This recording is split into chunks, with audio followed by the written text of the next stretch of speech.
Episode 79 of the Driving Thoughts here. All about the trading, you know. I had a very interesting week this past week. Some of you might not, well, I don't know. Most people probably don't know this, but I usually keep it to myself, but I work 3 jobs. I know that sounds crazy. Hey, you're a madman. No, you know. I work one job about 15, 20 hours during the week in the mornings. I work another job anywhere between 35 to 45 hours a week at the second, in the afternoon, evening during the week. And then I have a little weekend job I do on weekend mornings. And it's almost Christmas this time. Today is December 15th, 2023. And I had started this new second shift job about 5 weeks ago. And it was a little touch and go there. I wasn't sure if I was going to like it, And I started liking it. And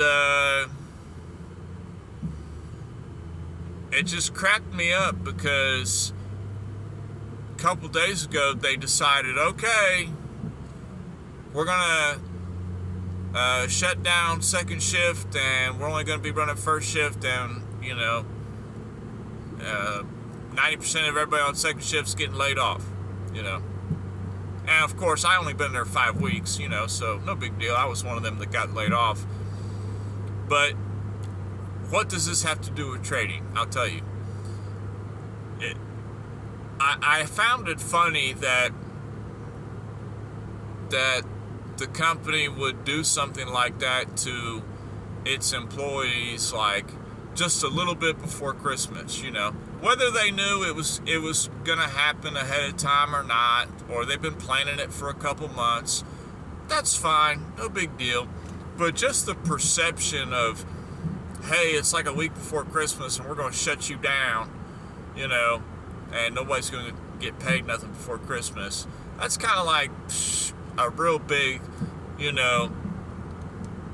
thing to me on how a company treats its employees,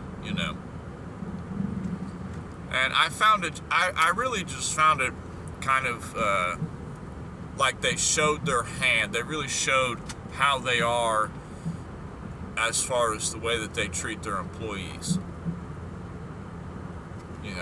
Instead of, saying, okay, guys, we're going to shut down January 1st, we're done. We're going to shut down. Or a couple of weeks ago telling everybody, hey, we're going to shut down December or whatever it was, 13th or 14th, But they didn't. And I found it just hilarious, that it was just like all of a sudden, just, okay, boom, we're shutting it down. And how this relates, how that little story related to trading, is it reminds me of all the times that I had been formulating a game plan on, particularly, this is more talking about swing trades, on how I'd been forming a game plan on a nice, good swing trade, and, most likely it's going to be making this maneuver, and it'll probably, the chart's telling me that it's probably going to end up here at some point in time. And the way that the company just was leading its employees on to believe that everything was fine and they'll probably be open for a few more weeks, to then all of a sudden just, bam, this is what we're going to do now. That's the same way in trading. You have this game plan and you think that, okay, price is going to go to this area, but you never know when. you know. And it's generally when you least expect it that price will make its maneuver. You know, it will make the move, so to speak. And most times in my, trading career, I found that, it's always like I was right in the analysis on where price would generally end up, So I was like, I had a good ratio for that, But I always had difficulty, understanding when it might make that maneuver. Just because I'm formulating a plan, and this is not just me, this could be many of us, we're formulating a plan for a particular trade, we could be right a lot of times, but we just don't know when it's going to happen. So price gets dragged out for so long and you just forget about it. Because a lot of times, the point here is a lot of times when you're looking at a trading plan, just because you're making the trading plan at that moment doesn't mean that it's going to happen at that moment, that the move's going to be made at that moment. That's a very hard concept that I've struggled with a lot, and I've tried to get overcome in my trading journey, is that if you're at the chart at that moment and you're really focusing on your trading plan at that moment and this trade, it does not mean that the move is going to happen at that time, especially on a swing trade. Especially on that. You don't know when it's going to happen.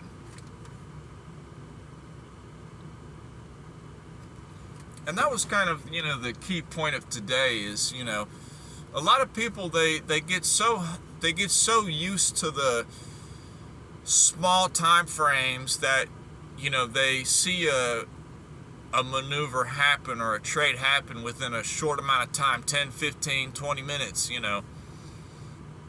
But on this swing trades, you have to realize that they take time to play out. You're formulating a game plan. It might not come to fruition for days, for hours, days, weeks. Do you have the patience to make trades like that? But that's where the money is at. A lot of people will, deny me on that, and they say on that, but most of the traders that I know that are making consistent money and good money in this game, they are generally swing traders. There's only a couple of scalpers that I know that are extremely disciplined, that are consistently making money. But I just find it very interesting that, a lot of times a trade will show its hand when you least expect it. Just kind of like that, second shift job I had, it was, when you least expect it, that's when they drop some news. And as far as all that goes,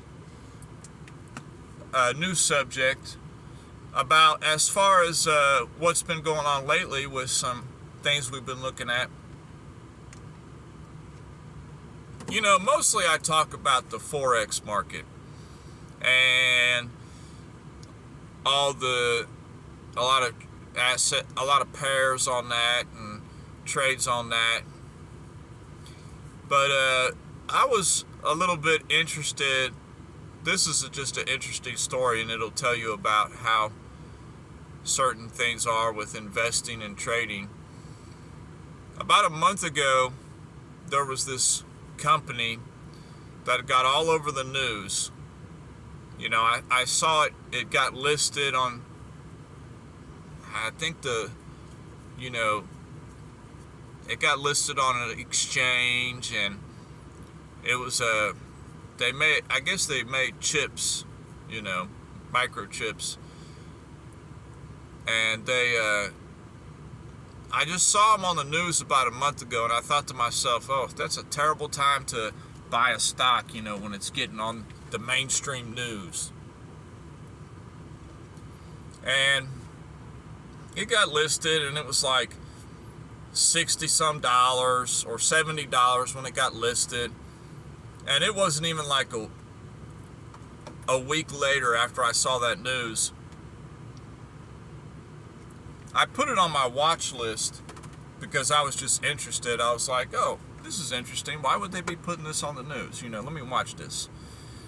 And it wasn't like a week later. It went from like $70 down to like $49 or $50, And that right there just tells you, man, I've seen it several times. If you are seeing the mainstream news talk about some great stock to buy, whew, I might have talked about this particular stock before, but you have got to just watch out for that, because why would they be talking about it for you to buy on the news, because they want to sell to you, man. And it was just hilarious to me that a week later it went down to like $50. And I actually was looking at some stocks on my Webull app today, just eyeballing some things. And I decided to check it out again. And this has been like, 6-7 weeks. And it's back up to $65 or something. So, what a little ride that stock had in the past 6-7 weeks. It gets listed at like 70, 80, drops down to 50. Now it's back up to 65.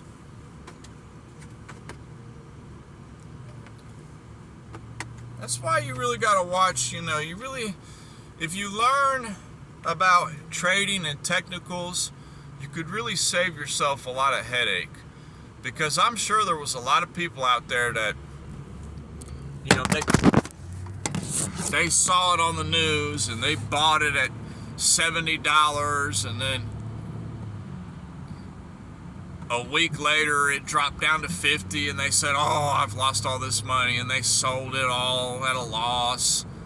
And then a couple weeks after that it started going up again. It was $60 some.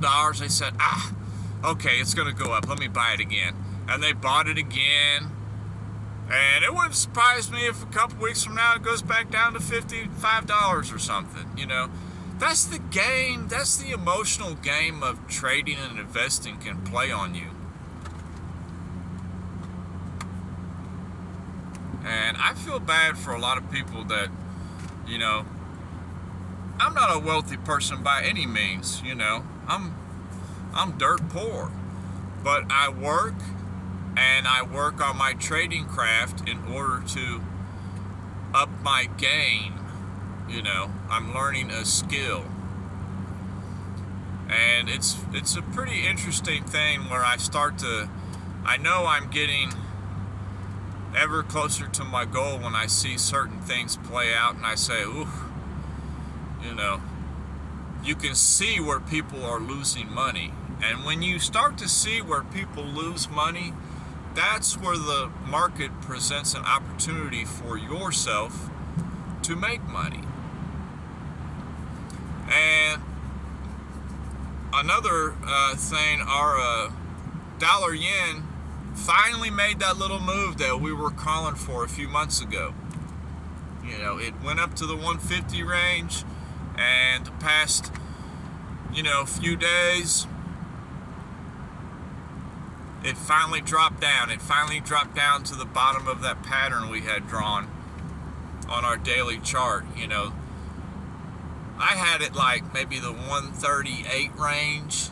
It was gonna kind of, cool off down to. It went down to like 141, so we were off a little bit, but it still made the move regardless. The call and the move was right on, And it's interesting to see now whether it's going to retest and go back up and try to test that 150 area again. Looking at that chart, to me, especially on like the 4H time frame, I'm seeing a nice area around the 146, 147 range where a lot of people are probably short from, you know.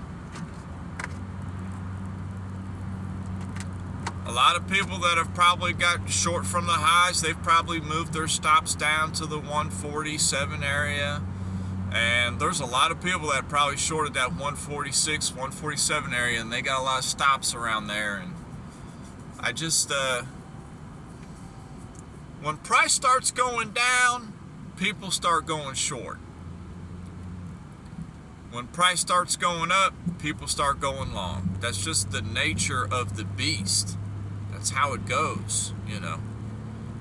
When you see something start selling, you start selling because you're going with the flow.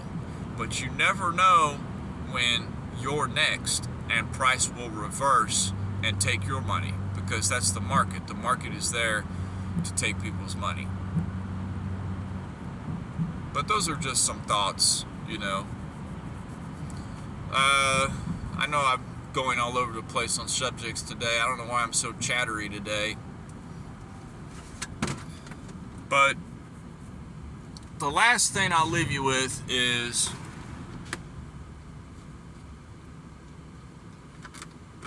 don't dismiss technicals. There's a lot of things that go into trading, and it all depends on what you're trading and things like that. But technical analysis can be used in many different types of markets. It's just another tool to add to your belt. It's not the sole only thing you use to trade with, you know. But it should be a key tool in your belt. I mean, it should be the Phillips screwdriver in your trading tool belt. I'm telling you, because you use it a lot. And the reason I say that is because I love watching GBP USD. I've always loved watching that pair, the pound versus the dollar. And we had a beautiful trade on that a few months ago. And then we got stopped out about a month ago.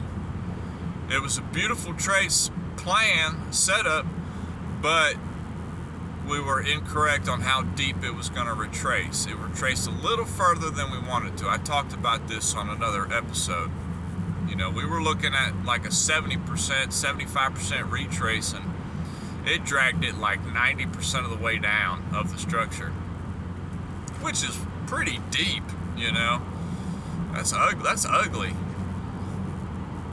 And so we were like 1-0 or 1-1 on trading GBP USD for swing trades. And now another opportunity presents ourselves. And this is just purely technicals, you know.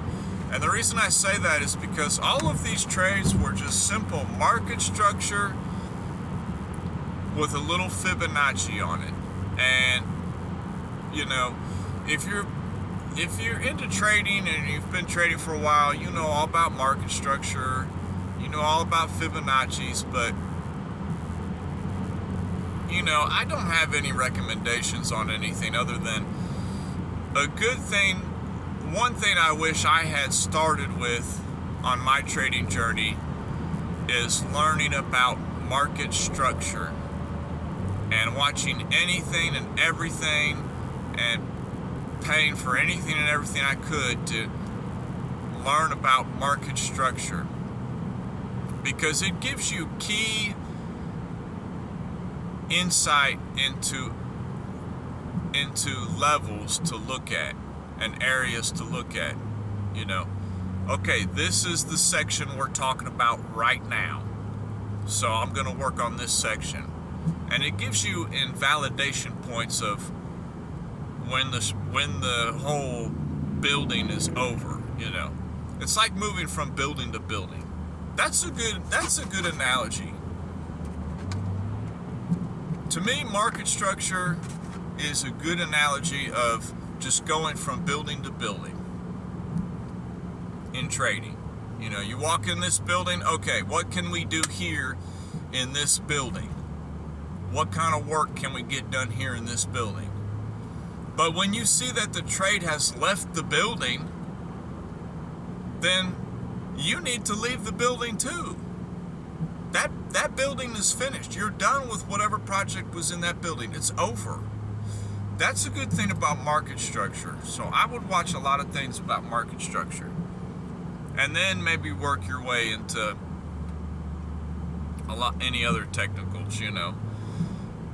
Fibonacci is a tricky thing. I've learned a lot about Fibonacci plays and how to integrate it into your trading, and there's a lot of nuances to it.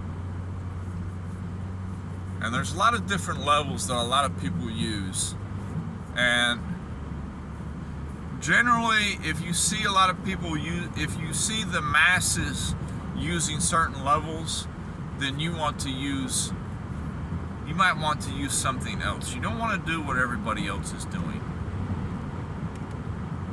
if that makes sense. But that's all I got for today. I know I went on a bit of a rant, but I'll holler at y'all later. Peace.